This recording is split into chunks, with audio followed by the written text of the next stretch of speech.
बड़ी खबर बता दें आपको, किसानों के दिल्ली कूच से जुड़ी ये बड़ी अपडेट है। आज शंभू बॉर्डर से दिल्ली कूच करेंगे किसान। शंभू बॉर्डर से दिल्ली कूच पर किसान लगातार अड़े हुए हैं। 101 किसानों का जत्था दिल्ली की ओर आगे बढ़ेगा। किसानों के दिल्ली कूच पर पुलिस भी अलर्ट मोड पर है। किसानों का साफ तौर पर कहना यह है कि अगर उनकी मांगों को नहीं माना जाता है तो वो इसी तरह से प्रदर्शन जारी रखेंगे। शंभू बॉर्डर से ये जत्था आगे बढ़ेगा। हालांकि परमिशन नहीं है किसानों को दिल्ली में एंटर करने की। किसानों का कहना है कि वो संसद का घेराव करेंगे। किसान नेता सरवण सिंह पंढेर ने जी मीडिया से खास बातचीत भी की है। क्या कुछ बोले हैं पंढेर, देखिए। आज फिर 101 किसानों का जत्था दिल्ली के लिए कूच करेगा। हमारे साथ किसान नेता सरवण सिंह पंढेर मौजूद हैं, से बात करते हैं। साहब, आज भी एक जत्था जो है कूच करेगा, क्या समय रखा गया है? 101 किसान होंगे, कम ज़्यादा संख्या की गई है? हाँ, देखिए 101 किसान ही होंगे। समय होगा उनका 12 बजे और यहाँ से हम लोग कूच करेंगे जी।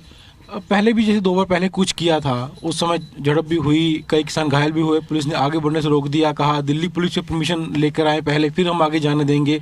तो अब क्या रणनीति है? परमिशन की बात पुलिस कर रही है, आगे जाने नहीं दे रही है, तो किस तरह आगे बढ़ेंगे आप? हम फिर देश के समक्ष अपनी बात रखेंगे कि 101 पैदल आदमी देश के लॉ एंड ऑर्डर के लिए कभी भी खतरा नहीं हो सकते। अगर ऐसा केंद्र और हरियाणा गवर्नमेंट बोल रही है तो ये संविधान के विरोध में है। और हमारा जत्था बेशक दीवार के दूसरी ओर जा सके या ना जा सके, हमारी बात पूरे देश के खेत खलिहानों तक, पूरी देश की माँओं बहनों तक, पूरे देश के चूल्हे चूल्हे तक जा रही है। हम क्या चाहते हैं, हम क्यों दिल्ली की ओर कूच करते हैं, हमारी मांगे क्या है। अब ये देश के प्रधानमंत्री के ऊपर है, वह देश के आम जनता की, जनमानस की जो अभी आवाज़ बन चुका है, पूरे पंजाब के 3 करोड़ 2.5 करोड़ हरियाणा के निवासी और पूरे देशवासी इस आंदोलन से जुड़े हुए हैं, उनका भावना में जुड़ गई है। तो इन सब भावनाओं की मुझे लगता है सरकार को कदर करनी चाहिए। अगर देश के किसान मजदूर की आवाज़ का सम्मान नहीं करेगी सरकार हमारी, तो आने वाले समय में देश उनको जवाब देगा।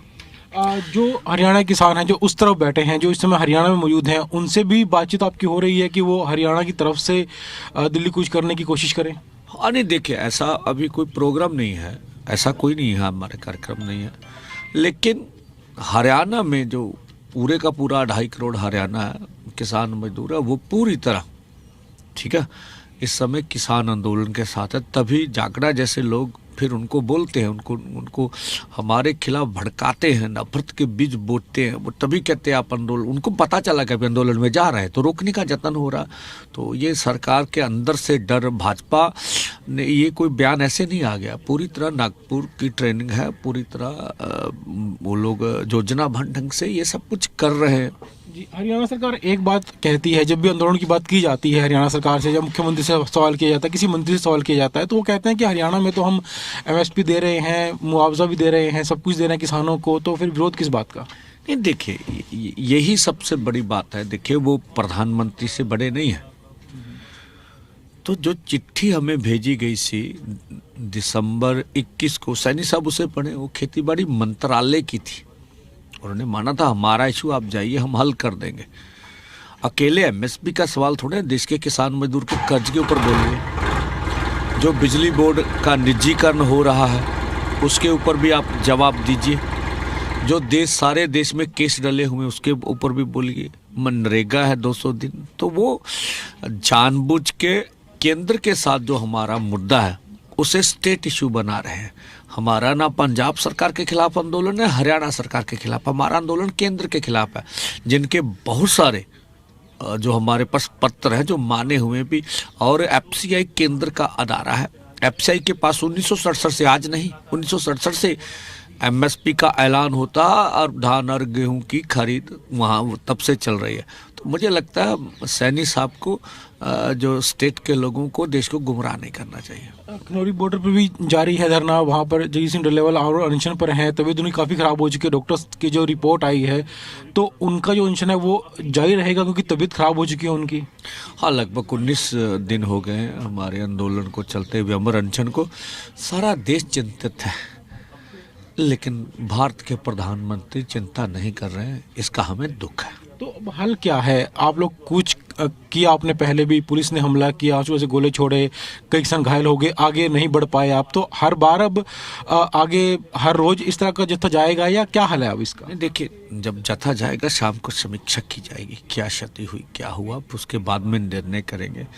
निराश होकर बैठ जाए, ये मसले का हल नहीं। हम लोग का पीसफुली आंदोलन करते रहेंगे। देश के हित में बलिदान करने की भावनाएं हैं देश के नेताओं की, किसान मजदूर की, वो करते रहेंगे। जी, शुक्रिया।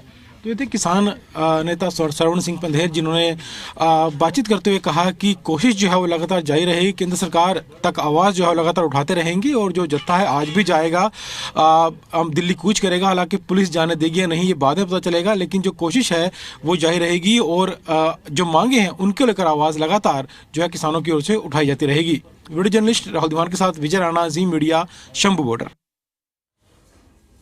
और देखिए, किसानों का ये जत्था एक बार फिर से दिल्ली की तरफ आज आगे बढ़ेगा। ज्यादा जानकारी के साथ हमारे सहयोगी विजय राणा भी हमारे साथ शंभू बॉर्डर से लाइव कनेक्ट हो रहे हैं। हम सीधे विजय का रुख करते हैं, वो वहां से आपको अपडेट भी देंगे। विजय, किसानों को परमिशन तो आज भी नहीं है आगे जाने की या दिल्ली में एंटर करने की, ऐसे में किसानों की रणनीति क्या रहने वाली है, क्या तैयारी है किसानों की, और कानून व्यवस्था के लिए फोर्सेस की क्या तैयारी है कि वो कानून व्यवस्था मेंटेन रहे? देखिए, शुरुआत किसानों से कर लेते हैं। तो किसानों का आज भी जत्था जो है रवाना होगा। 101 किसानों का जत्था शंभू बॉर्डर से दिल्ली के लिए रवाना होगा, कूच करेगा। हालांकि आगे हरियाणा पुलिस की ओर से बैरिकेडिंग की गई है, प्रबंध किए गए हैं रोकने के लिए। फिलहाल शंभू बॉर्डर पर हम मौजूद हैं, जहां पर किसान जो है वो इकट्ठा होना शुरू हो चुके हैं। आप देख सकते हैं यहाँ पर किसान बैठे हुए हैं और यहाँ पर और भी किसान आएंगे और 101 किसान यहाँ पर पहले इकट्ठा होंगे और उसके बाद दोपहर 12 बजे के आसपास यहाँ से जो जत्था है वो रवाना होगा।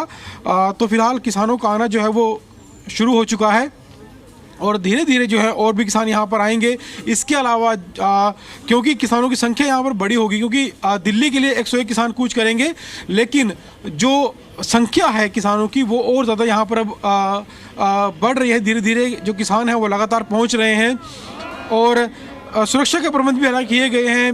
बैरिकेडिंग पुलिस की ओर से की गई है, आगे कंक्रीट की दीवार बनाई गई है ताकि किसानों को आगे जाने से रोका जा सके। और शायद हमने किसान नेता सरवण सिंह पंधेर से ही बात की, उन्होंने कहा कि आगे शायद नहीं जा पाए पुलिस की ओर से, जो बैरिकेडिंग की गई है, जो प्रबंध किए गए हैं, लेकिन जो आवाज़ है वो उठाई जाएगी किसानों की ओर से। चाहे दिल्ली उन्हें जाने दिया या ना जाने दिया जाए, लेकिन जो मांगे हैं वो उठाती रहेंगी। यहाँ पर किसान मौजूद हैं, उनसे बात कर लेते हैं। आज भी जत्था जा रहा है किसानों का, 101 किसानों का। पुलिस आगे अपनी तैयारी करके बैठी, आगे नहीं जाने देगी। किस तरह की रणनीति रहेगी, क्या करेंगे? जैसे पहले 2 जत्थे हमारे शांतमय तरीके से गए थे, वैसे ही आज भी ये शांतमय तरीके से ही जाएगा, क्योंकि हम तो खाली हाथ जाएंगे। हम तो दिल्ली कूच करने के लिए जा रहे हैं, अपनी राजधानी में जा रहे हैं अपनी मांगों को लेकर। पर ये आगे बीजेपी सरकार ने जो बैरिकेड करवाए हैं, पुलिस से तशद्दुद करा रही है, वो भी हमारे भाई हैं। उसकी मजबूरी है, वो उसके ड्यूटी के बांधे हुए हैं, उसको सरकार तनख्वाह देती है, चाहे हमारे टैक्स से ही जाता है पैसा। पर लेकिन हम भी अपनी जथेबंदी अपनी मांगों से बांधे हुए हैं। अभी जे हमारी मांगों नहीं, हमारे चूल्हे में आग नहीं बलेगी, हम खाना कहाँ से खाएंगे? इसलिए हम दिल्ली कूच करेंगे शांतमय तरीके से। लेकिन ये लोग अभी भी आज भी रोकेंगे आपको? पिछली बार जब गए थे तो गोले भी छोड़े गए थे, कई किसान घायल भी उसमें हो गए थे, तो आज भी पुलिस जो है रोकने की कोशिश करेगी किसानों को, फिर भी आगे जाएंगे और आगे भी क्या जत्थे जाएंगे इस तरीके की? देखिए, पहली बात तो ये है, अभी जे जत्थे का नाम है मर जीवड़ा, जहाँ मरेंगे तो जहाँ जीतेंगे, क्योंकि हम मरने के लिए जा रहे हैं। जे आज हम नहीं मरेंगे तो आने वाले भविष्य में हमारे बच्चे मरेंगे, हमारी खेती घुस जाएगी, हमारे को उतना अनाज का पैसा नहीं मिल रहा, हमारा दिन पर दिन गरीबी रेखा में जा रहे हैं किसान। क्योंकि मरना तो एक दिन है, जिसकी गोली से मर जाएंगे तो सरकार को पता लग जाएगा हम किसानों को मार रहे हैं, जो हमारे चूल्हे में आग बल के पूरी दुनिया का पेट भरते हैं। क्योंकि हम तो अपनी मांगों के लिए जाएंगे आगे। तो 1 साल यहाँ पर लगभग वो हो गया है। पिछले साल फरवरी में शुरू किया था, इस साल यहाँ पर जब आंदोलन शुरू हुआ था, 1 साल अब होने वाला है। तो यह आंदोलन अब लगातार जारी रहेगा, जत्थे इस तरह जाते रहेंगे आगे भी? आगे अब रणनीति क्या करेंगे, क्योंकि यहाँ पर बैठे रहेंगे तो समस्या का हल नहीं होगा? देखो जी, पहली गाल तो ये है, अभी हम का दिल्ली जाने का ऐलान है, दिल्ली कूच का है ना। तो हम यहाँ बैठने आए हैं, दिल्ली जाने आए हैं। हमारी इको मांगे, हमारी मांगे सरकार ने मानी हुई है, क्योंकि मोदी ने मानी है खुद भी, ये इसको देंगे, वो ही मांग रहे हैं जो हमारे को दे दे तो यहाँ से हम वापस चले जाएंगे, नहीं तो हम आप यहाँ बैठे हैं, इसके बाद दिल्ली भी बैठेंगे। अगली रणनीति तो बाद में बैठक होगी, बड़े किसान आगू जो रणनीति तय करेंगे वैसे ही कॉल दी जाएगी, वैसे ही हम चलेंगे। तो ये तमाम किसान जो हैं वो यहाँ पर बैठे हुए हैं और यहाँ पर 101 किसान इकट्ठा होंगे और यहाँ से फिर आगे जो है आगे बढ़ेंगे अम्बाला की तरफ। ये पंजाब का इलाका है, हरियाणा पंजाब का बॉर्डर है जी। और इसके दूसरी तरफ आपको दिखाना चाहूँगा मैं, यहाँ से जो सीधी सड़क आप देख रहे हैं, यहाँ से सीधा ये लोग जाएंगे और सामने अगर आप तस्वीरों में देख पाएँ तो सामने पुलिस की ओर से बैरिकेडिंग की गई है, कंक्रीट की बैरिकेडिंग है, एक दीवार बनाई गई है कंक्रीट की, और उसके दूसरी तरफ जो है वो हरियाणा पुलिस के जवान रहेंगे। सीआरपीएफ के जो लोग बुलाए गए हैं वो लोग यहाँ पर रहेंगे, कई कंपनियाँ बुलाई गई हैं यहाँ पर, वो लोग यहाँ पर मौजूद रहेंगे और किसानों को आगे बढ़ने से रोका जाएगा। ये तीसरा जत्था जो है आज रवाना होगा। इससे पहले 2 बार जो है जत्थे यहाँ से रवाना हो चुके हैं। 6 दिसंबर को पहला जत्था रवाना हुआ था, पुलिस ने रोक लिया था। 8 दिसंबर को दूसरा जत्था रवाना हुआ था और आज तीसरा जत्था रवाना होगा। और पुलिस की ओर से जो है पूरी तैयारी की गई है यहाँ पर। और जो ये एक अस्थायी चौकी जो बनाई गई है पुलिस की ओर से, जहाँ पर बैरिकेडिंग की गई है, ये एक पुल के ऊपर बनाई गई है। नीचे से घग्गर नदी बहती है और यही हरियाणा पंजाब का बॉर्डर है। नदी के उस पार जो है वो हरियाणा है और इस तरफ पंजाब है। तो यहाँ से जब किसान रवाना होंगे तो पुलिस की ओर से रोका जाएगा, जो प्रबंध किए गए हैं पुलिस की ओर से। और तीसरी बार जत्था यहाँ से आज जो है रवाना होगा। और क्योंकि हरियाणा पुलिस का कहना है कि दिल्ली की ओर से परमिशन नहीं है किसानों को, इसलिए उनसे यहाँ से आगे नहीं बढ़ने दिया जाएगा। लेकिन किसान जो है फिर भी जत्था जो है किसानों का 101 किसानों का वो आगे बढ़ेगा। आप अगर तस्वीरों में देख पा रहे हैं, सामने आपको एक पुलिस की अस्थायी चौकी दिखाई देगी। उसके सामने कंक्रीट की जो दीवार है, दीवार बनाई गई है, बैरिकेडिंग की गई है, उसके बाद पुलिस की चौकी है। और उसके दूसरी तरफ पुलिस के जवान मौजूद रहेंगे। और अगर किसान आगे बढ़ने की कोशिश करते हैं तो पुलिस की ओर से बल प्रयोग भी किया जाएगा, जैसे कि पहले भी किया गया। आंसू गैस से गोले यहाँ पर छोड़े गए थे जिसमें कई किसान घायल भी हुए थे। और आज भी अगर किसान जैसे आगे बढ़ते हैं तो पुलिस की ओर से बल प्रयोग भी आज किया जा सकता है, आंसू गैस से गोले छोड़े जा सकते हैं आज भी। तो फिलहाल सामने पुलिस की चौकी है और इसी रास्ते से जो किसान हैं वो आगे बढ़ेंगे। ये एक नदी के ऊपर पुल बना हुआ है और इस पुल के ऊपर ही जो बैरिकेडिंग की गई है, यानी यहाँ से आगे बढ़ना किसानों के लिए लगभग नामुमकिन है। कोई रास्ता छोड़ा नहीं गया है। हम बढ़ते हैं आगे चौकी की तरफ और वहाँ पर जो पुलिसकर्मी, जो पुलिस अधिकारी मौजूद होंगे उनसे बात करने की कोशिश करेंगे। तो फिलहाल ये 300-400 मीटर का रास्ता है जहाँ पर किसान इकट्ठा होते हैं और उसके बाद ये चौकी यहाँ पर बनाई गई है। हालांकि इससे पहले भी बैरिकेडिंग की गई थी, लेकिन जो बैरिकेडिंग है वो किसानों की ओर से यहाँ पर हटा दी गई, यानी अब बैरिकेडिंग यहाँ पर आगे नहीं है। सिर्फ जो कंक्रीट की दीवार है वो यहाँ पर सामने दिखाई दे रही है। लगातार लेते रहेंगे हम आपसे। शुक्रिया फिलहाल आपका इन सारी जानकारियों के लिए। तो शंभू बॉर्डर की तस्वीरें विजय आपको दिखा रहे हैं कि वहां पर किसानों की क्या रणनीति है, उनकी क्या तैयारी, उनको रोकने के लिए फोर्सेस की क्या तैनाती है।